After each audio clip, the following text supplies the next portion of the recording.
పితా పుత్ర పవిత్రాత్మ నామమున ఆమేన్. దివ్యవాణి టీవీ ప్రేక్షకులకు నమస్కారం. దివ్యవాక్కు అనే కార్యక్రమానికి స్వాగతం. ఈనాటి మన ధ్యానాంశం దేవునిని విడిచిపెడితే ఏమవుతుంది? చాలామంది అనుకుంటూ ఉంటారు, అయ్యో దేవుని విడిచిపెడితే ఏమైద్ది, ప్రార్థన మానేస్తే ఏమైద్ది అని అనుకుంటూ ఉంటారు. మరి అలా దేవుని విడిచిపెడితే ఏం జరుగుతుందో ఈనాడు మనం ధ్యానం చేద్దాం. ప్రియ దైవ బిడ్డలారా, చాలామంది మనుషులు బిజీగా ఉంటూ దేవుణ్ణి పక్కన పెట్టేస్తున్నారు, దేవుణ్ణి విడిచిపెడుతున్నారు.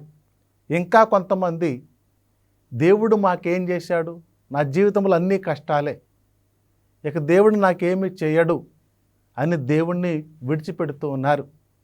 ఇంకా కొంతమంది ఈ లోకాశలలో పడి ఎంజాయ్ చేయాలి, ఆనందంగా గడపాలి, ఇంకేదో ఉంది ఈ లోకములో అని చెప్పి దేవుణ్ణి విడిచిపెడుతూ ఉన్నారు. మరి అలాంటి సందర్భాలలో నిజంగా ప్రియులారా, మనం ఎంత నష్టపోతున్నామో, ఎంత దెబ్బతింటున్నామో మనం గుర్తించాలి. మొట్టమొదటిగా దేవుని విడిచిపెట్టిన వాళ్ళందరూ నాశనం అవుతూ ఉన్నారు. అవును ప్రియులారా, నీ దేవుణ్ణి విడిచిపెడితే నాశనం అవుతావు. దేవునికి దూరంగా ఉంటే నాశనం అవుతావు. అందుకనే ఎంత కష్టం ఉన్నా, ఎంత బాధ ఉన్నా, ఎంత సంతోషం ఉన్నా దేవునిని దగ్గరగా ఉండు, దేవునిని ఆరాధిస్తూ ఉండు, దేవునికి ప్రార్థిస్తూ ఉండు, దేవుని సన్నిధిలో గడుపుతూ ఉండు, దేవునితో ఎక్కువ సమయాన్ని గడుపుతూ ఉండు. అప్పుడు దేవుడు నిన్ను, నీ జీవితాన్ని, నీ కుటుంబాన్ని, నీ పనులను ఆశీర్వదిస్తాడు. ప్రియ దైవ బిడ్డలారా, హోషేయ గ్రంథం 7వ అధ్యాయం 13వ వాక్యములో, ప్రజలు నన్ను విడనాడిరి కనుక నాశనమునకు గురి అగుదురు, నాకెదురు తిరిగిరి కనుక చత్తురు, నేను వారిని రక్షింపగోరుచున్నాను కానీ వారి ఆరాధనలో చిత్తశుద్ధి లేదు. ప్రియులారా, ఈనాడు నిజంగా క్రైస్తవులు అంటున్నారు, ఆ యేసు ప్రభు మా రక్షకుడు అంటున్నారు. గుడిలో ఉన్నంతసేపు ఆరాధిస్తూ ఉన్నారు, పాటలు పాడుతూ ఉన్నారు, వాక్యాలలో ఉంటున్నారు, చప్పట్లు కొడుతూ ఉన్నారు, కేకలు వేస్తూ ఉన్నారు. మరి గుడి నుండి బయటకు వచ్చిన తరువాత, ప్రార్థన నుండి బయటకు వచ్చిన తరువాత, ప్రార్థన అయిపోయిన తరువాత వారి మాట తీరు, వారి ప్రవర్తన విధానం, వారి చేష్టలు వేరేలాగా ఉంటూ ఉన్నాయి. అయ్యో నేను దేవుని బిడ్డను, దేవుడు నా హృదయములో ఉన్నాడు, దేవుడు నా మనసులో ఉన్నారు, అందుకని నేను దేవునికి సంబంధించిన బిడ్డగా జీవించాలి, పరిశుద్ధమైనటువంటి జీవితం జీవించాలి, ఎలాంటి పిచ్చి మాటలు మాట్లాడకూడదు, ఎలాంటి తిట్లు నా నోటి నుండి రాకూడదు అనుకునే వాళ్ళు లేకపోయారు. అలాంటి మనుషులు ఎక్కడ చూసినా కనబడట్లేదు. గుడిలో ఒకలాగా, గుడి బయట ఇంకొకలాగా ఉంటూ ఉన్నారు. ఇక్కడ దేవుడు మాట్లాడుతూ ఉన్నారు, ఈ ప్రజలు నన్ను విడిచిపెట్టారు కాబట్టి నాశనం అవుతూ ఉన్నారు. ప్రియులారా, ఎవరి జీవితం సంతోషంగా ఉంది, ఎవరి కుటుంబం ఆనందంగా ఉంది, ఎవరి కుటుంబం శాంతి సమాధానాలతో జీవిస్తుందో ఒక్కసారి ఆలోచన చెయ్యి. 100లో 70-80% సమస్యలు, గొడవలు, కొట్లాటలు. కారణం దేవుణ్ణి విడిచిపెట్టారు, ప్రార్థనను పక్కన పడేశారు, ఏదో నామకే వాస్తే ప్రార్థిస్తున్నారు తప్ప ఈ దేవుడు నాకేం చేశాడు, ఆ దేవుడు లేడులే, ఆ దేవుడు ఏం చేయడలే అనే నిర్లక్ష్య ధోరణితో దేవుణ్ణి విడిచిపెట్టారు. అలాంటి వారు అందరూ కూడా ప్రియులారా నాశనం అవుతూ ఉన్నారు. మరి నీ జీవితాన్ని బాగు చేసుకోవాలని నీకు అనిపించట్లేదా? ఈ సమస్యలు ఇంకెంతకాలం అని నీకు అనిపించట్లేదా? అయితే ఒక్కసారి దేవుని దగ్గరికి రా, దేవుని సన్నిధిలో గడుపు.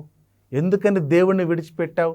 ఆలోచన చేయవలసినటువంటి సమయం ప్రియ దైవ బిడ్డలారా. అందుకనే నేను వీరిని రక్షించాలని అనుకుంటున్నాను.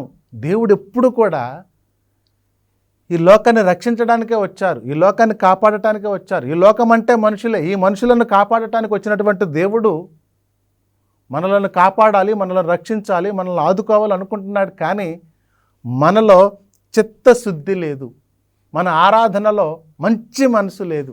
అందుకని పెదవులతో స్తుతిస్తూ ఉన్నాం, కానీ హృదయాలు దేవునికి దూరంగా ఉంటున్నాయి. ఆలోచన చేయి బిడ్డ. ఎందుకు నువ్వు నష్టపోవాలి?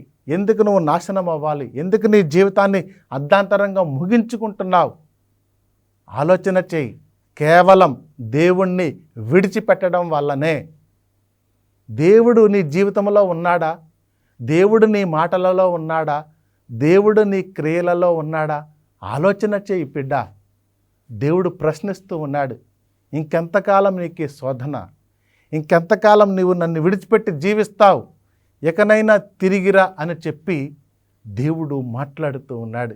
నీ ఆరాధనలో, నీ ప్రార్థనలో, నీ ప్రవర్తనలో, నీ మాటలో చిత్తశుద్ధి, మంచి మనసు, ఇతరులకు మంచి చేయాలి అనే తపన నీలో ఉండాలి. అవును బిడ్డలారా, మనం నాశనం కాకూడదు.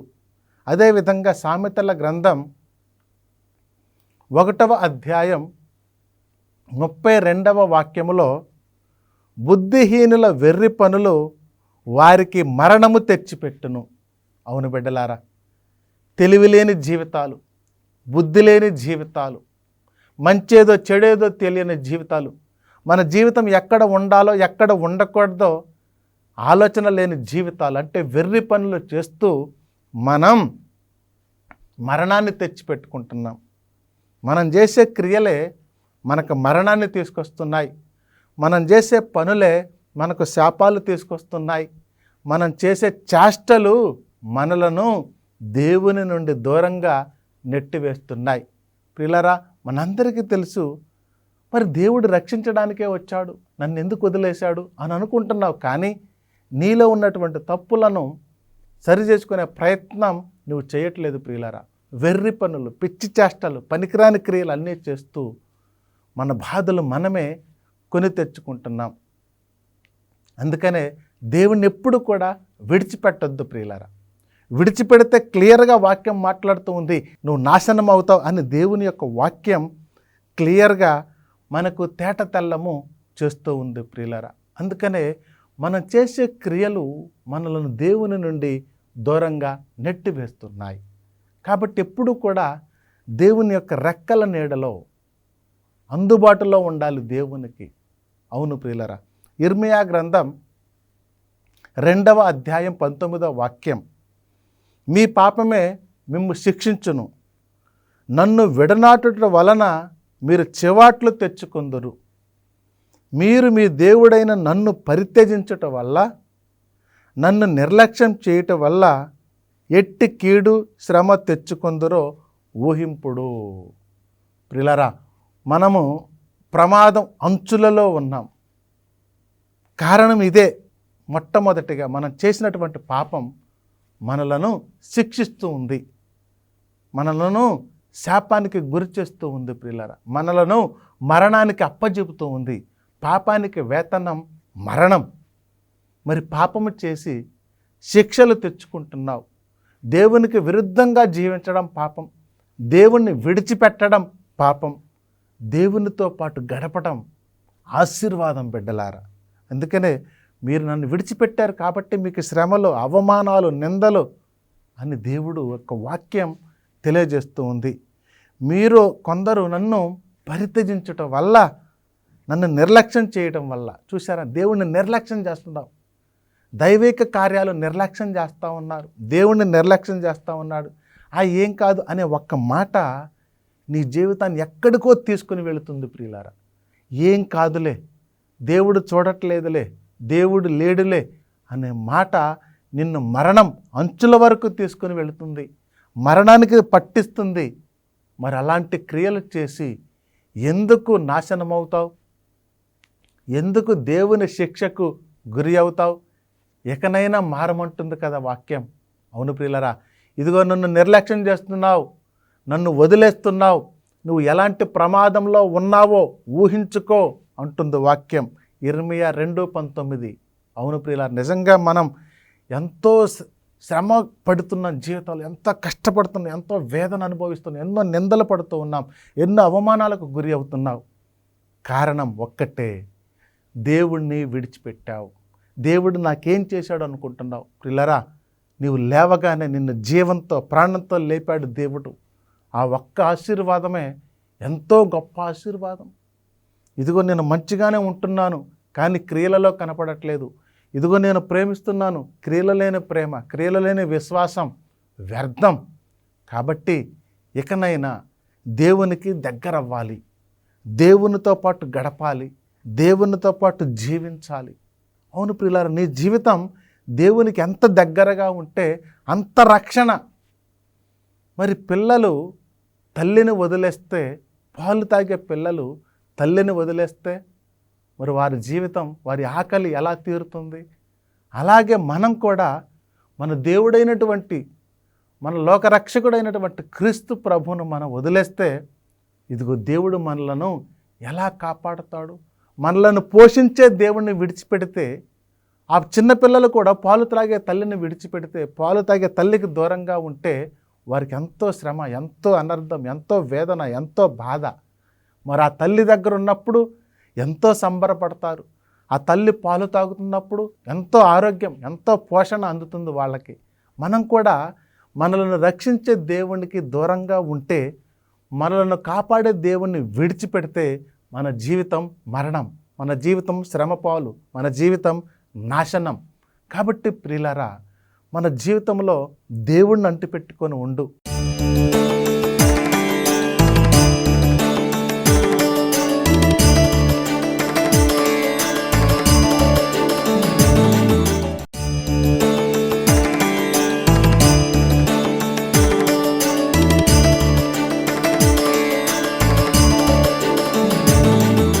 నీ జీవితంలో ఎప్పుడు కూడా దేవుణ్ణి విడిచిపెట్టొద్దు. మరి దేనిని విడిచిపెట్టాలంటే మొట్టమొదటిగా శారీరక కోరికలు విడిచిపెట్టు. ఈ లోకంలో కోరికలు లేని మనిషి లేనే లేడు. కానీ నీ కోరికలు కంట్రోల్లో ఉండాలి. ఇదిగో తాగి తాగి తాగి తిని తిని తిని తిని అనారోగ్యం పాలవుతూ ఉన్నారు ఈనాటి ప్రజలు. ఇదిగో వాక్యం పలుకుతూ ఉంది. పేతురు గారు రాసిన మొదటి లేఖ 2వ అధ్యాయం 11వ వాక్యం. మిత్రులారా, ఇహలోకమున పరదేశులుగా వలసదారులుగా ఉన్న మీకు నేను మనవి చేసుకొనుచున్నాను, శారీరక వ్యామోహాలు ఎప్పుడు ఆత్మతో పోరాడుచుండును కనుక వ్యామోహితులు కాకుండుడు. ఇదిగో నీ కోరికలు, నీ వ్యామోహాలు, నీ యొక్క సంతోషాలు, నీ యొక్క ఇష్టాలు ఎప్పుడు కూడా నీ ఆత్మీయ జీవితాన్ని, ప్రార్థనా జీవితాన్ని నాశనం చేయకుండా చూసుకోండి. మానవ జీవితం ఇదిగో దేవుడు దెయ్యముతో పోరాడుతూ ఉంది, మంచి చెడులతో పోరాడుతూ ఉంది. ఇక్కడ ఆత్మ శరీరం, మనసు శరీరం. శరీరం తినమంటుంది, శరీరం త్రాగమంటుంది, శరీరం ఎంజాయ్ చేయమంటుంది.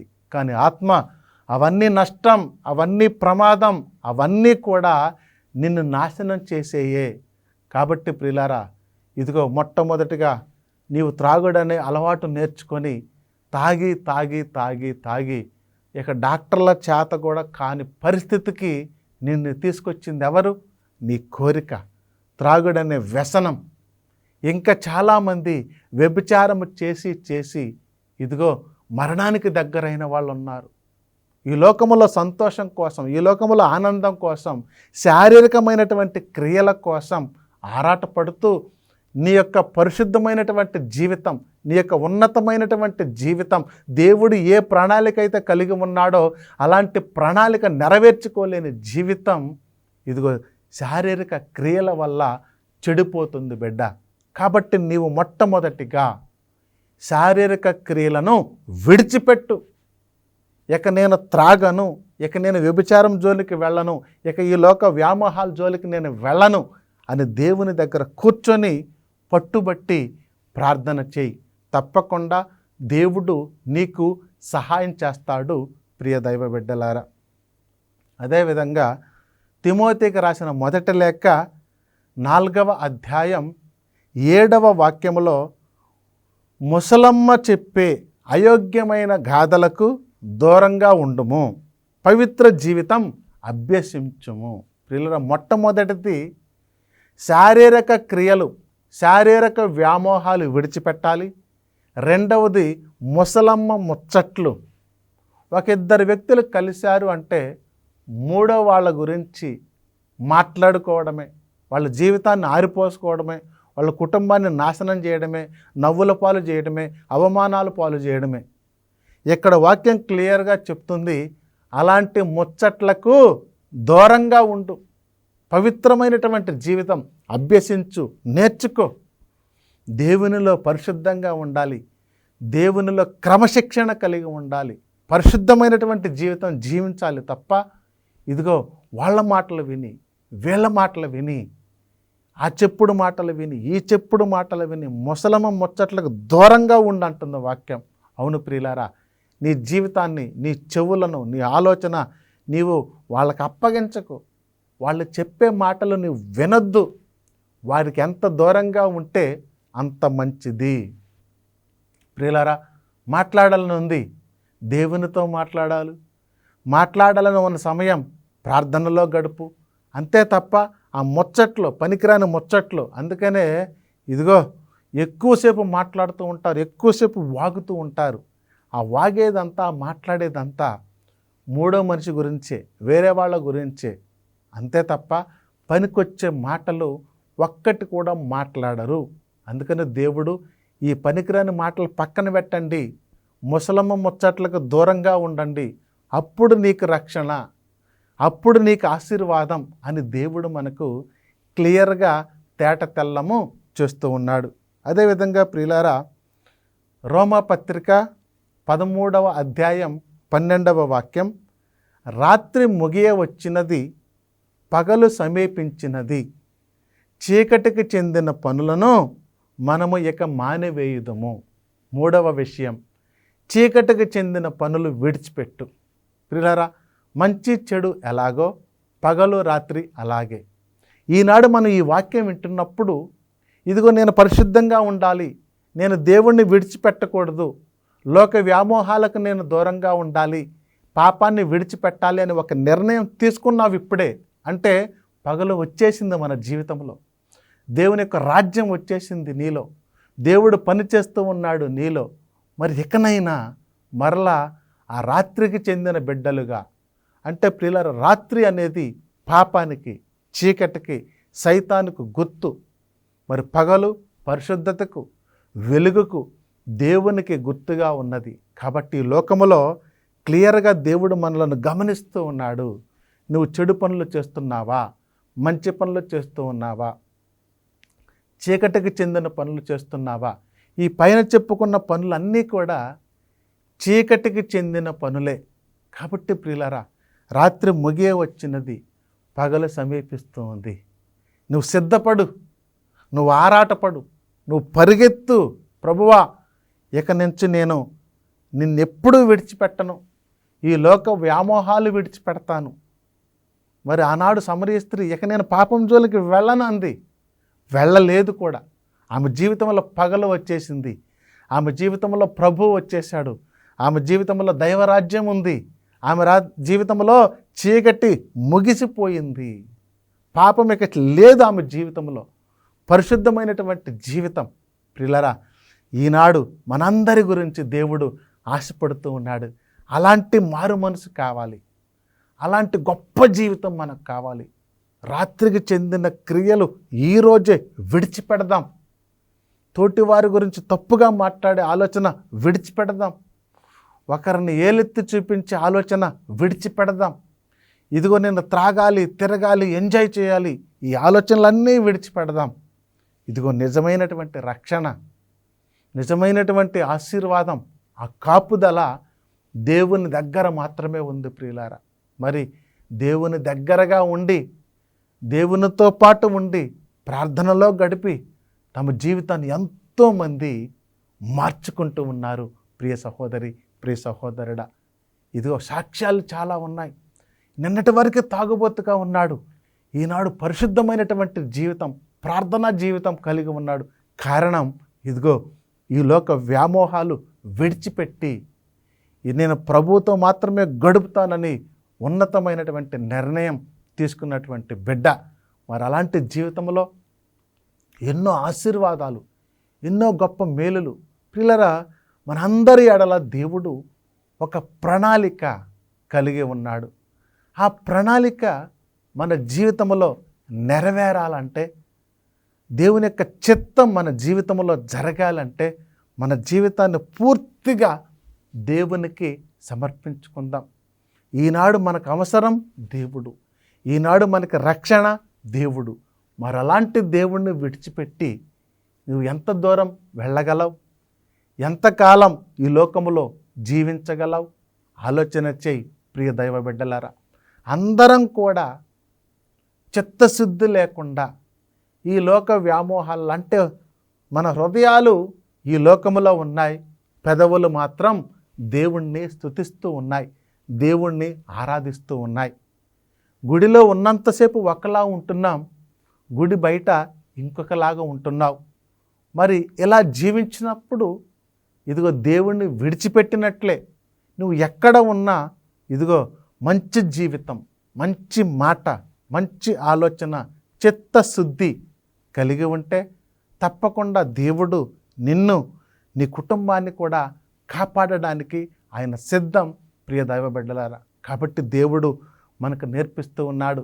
దేవుడిని విడిచిపెడితే నాశనం అవుతావు, దేవుడిని విడిచిపెడితే పాపానికి చిక్కుతావు, దేవుడిని విడిచిపెడితే శాపానికి గురి అవుతావు. అలా కాకుండా దేవుణ్ణి నీ దగ్గరే ఉంచి, దేవుణ్ణి నీ జీవితంలో ఉంచుకొని నీవు దగ్గరగా జీవిస్తే పిల్లరా ఎంతో గొప్ప మేలులు. మరి ముఖ్యంగా మన జీవితంలో మొట్టమొదటిగా విడిచిపెట్టాల్సింది శారీరకమైనటువంటి వ్యామోహాలు. దానితో పాటు ముసలమ్మ ముచ్చట్లకు దూరంగా ఉండాలి. అదేవిధంగా రాత్రికి చెందిన పనులు మన జీవితంలో మానివేసి పగటికి చెందినటువంటి పనులు, దేవునికి చెందినటువంటి పనులు చేస్తూ, ప్రభువా ఎల్లవేళలా కూడా నీ యొక్క ఆశీర్వాదాలు, నీ యొక్క దయ, నీ యొక్క కృప మాకు కావాలని ప్రార్థించుకుందాం. ప్రార్థన చేద్దామా? ప్రేమ కలిగిన మా సర్వేశ్వర ప్రభువా, మిమ్మల్ని విడిచిపెట్టి మేము ఎంతో దూరం వెళ్ళిపోయాం, మరణం అంచుల వరకు వచ్చేసి ఉన్నాం తండ్రి. చాలామంది మరణించారు కూడా. ప్రభువా, ఇక నుంచి మా ఆలోచనలను మార్చి మీకు దగ్గరగా జీవించడానికి, పరిశుద్ధమైనటువంటి జీవితాన్ని జీవించడానికి, ప్రార్థనా జీవితాన్ని జీవించడానికి కావలసినటువంటి గొప్ప యోగ్యత మాకు కావాలని అడుగుతున్నాం ప్రభువా. ఎంతోమంది చీకటిలో జీవిస్తూ ఉన్నారు, చీకటికి చెందిన పనులు చేస్తూ జీవిస్తున్నారు. వారందరూ కూడా ఆ జీవితాన్ని విడిచిపెట్టి పరిశుద్ధమైనటువంటి జీవితాన్ని జీవిస్తూ పగటికి చెందిన పనులు చేస్తూ ప్రభువా జీవించినట్లుగా ఆశీర్వదించమని అడుగుతూ ఉన్నాం. అనారోగ్యంతో ఉన్న బిడ్డలు, ప్రభు ఆపదలలో ఉన్నటువంటి బిడ్డలు, శాంతి సమాధానాలు లేక జీవిస్తున్నటువంటి బిడ్డలు, నీ యొక్క రక్షణకై, నీ యొక్క ఆశీర్వాదానికై ఎదురు చూస్తున్నటువంటి బిడ్డలు ఉన్నారు తండ్రి. ప్రతి ఒక్క ప్రార్థన విన్నపాన్ని ప్రభువా నీ పాద సన్నిధిలో కుమ్మరిస్తూ ఉండగా ఆలకించమని అడుగుతూ ఉన్నాను తండ్రి. ఎంతోమంది ప్రార్థన విన్నపాలు అడుగుతూ ఉన్నారు. ఆ ప్రార్థన విన్నపాలు అన్నీ కూడా ప్రభువా నీ పాద సన్నిధిలో కుమ్మరిస్తున్నానయ్యా. ముఖ్యంగా తండ్రి ప్రభువా, దివ్యవాణి టీవీ ప్రేక్షకులను, యాజమాన్యాన్ని, గురువులను, బిషప్ తండ్రి గారులందరినీ కూడా ప్రభువా దీవించి ఆశీర్వదించమని మా ప్రభువు, మా రక్షకుడైన యేసు క్రీస్తు అతి శ్రేష్టమైన నామములో ప్రార్థన చేస్తూ ఉన్నాం తండ్రి. ఆమెన్. పితా, పుత్ర, పవిత్రాత్మ నామమున ఆమెన్.